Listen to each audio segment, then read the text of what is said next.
Now, she has been our This Morning medic on the front line. Dr Larisa has spent the past 2 months voluntarily treating COVID-19 patients in a London hospital. She is an obstetrician and gynaecologist, but she volunteered to go on the front line. Well, look, let's not keep her any longer. Let's go to her live there because, Larisa, you finished a shift at 9 o'clock this morning. That was your last volunteer shift. Yeah. I mean, truthfully,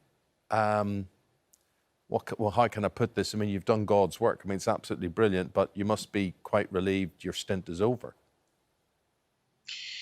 You know, it feels like a bit of an end of an era.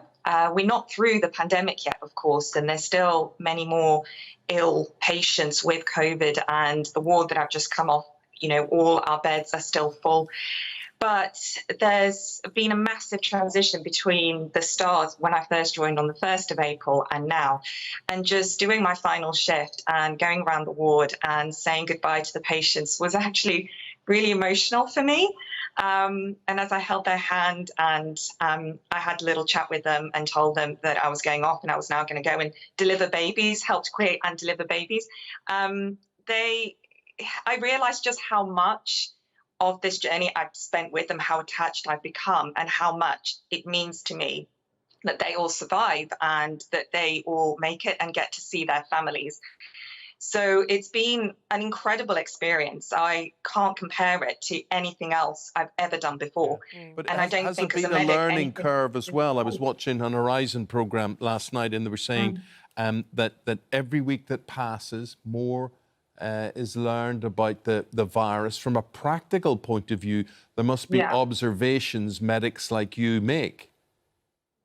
Absolutely. I mean, when we first started, we knew very little about the virus other than the fact it was highly contagious. And initially, we thought that really the main thing it led to was pneumonia and possibly sepsis as a result of that. But actually, what we found as time has gone on is that this is more of a multi-system condition that can affect every single organ in your body. So it can start off as a pneumonia, but actually those pneumonias then become much more complicated. And what we found is that this virus, for one reason or another, we haven't quite understood how yet, seems to be targeting a lot of blood vessels around the body. And really, in terms of why people don't survive or they don't do so well, it's as a result of all these complications that their organs sustain. And that's why we need to use multiple methods of life support. So we have learned a lot, but sadly, we still don't have a cure. And that's what's been so frustrating as a doctor in all of this, that we haven't got anything that we can give to fix this problem. All we can do is offer support and hope that all the organs themselves heal and have enough time to heal to restore people back to normal. And talking of healing, Larisa, I mean, I know the last time we spoke to you, or several times we've spoken to you, you described particularly the early days of you being at the hospital like a war zone, and you and your colleagues have sadly watched a lot of people die, held their hands, sadly, when they died because their families couldn't. What effect has that had on you and your colleagues? Well, it's really hard to sugarcoat any of this because the realities are that we have seen an awful lot of people die. And I'm sure myself, along with many other colleagues around the country, will never forget that Easter weekend. That's when I also spoke to you, and you'll remember I found that intensely difficult because we'd just lost so many patients within the space of a few days. And we were helpless in the face of being able to save them. We were just overwhelmed.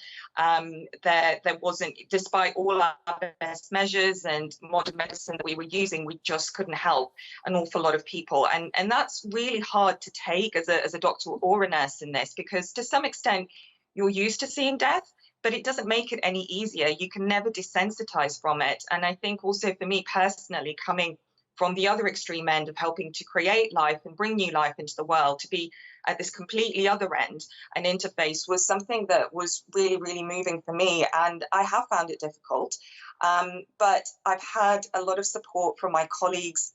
The camaraderie has been amazing. And what's really helped me through it is realizing that I was there for these people when they needed me most, and I helped them to have as dignified an end as they possibly could. And that means an awful lot to me.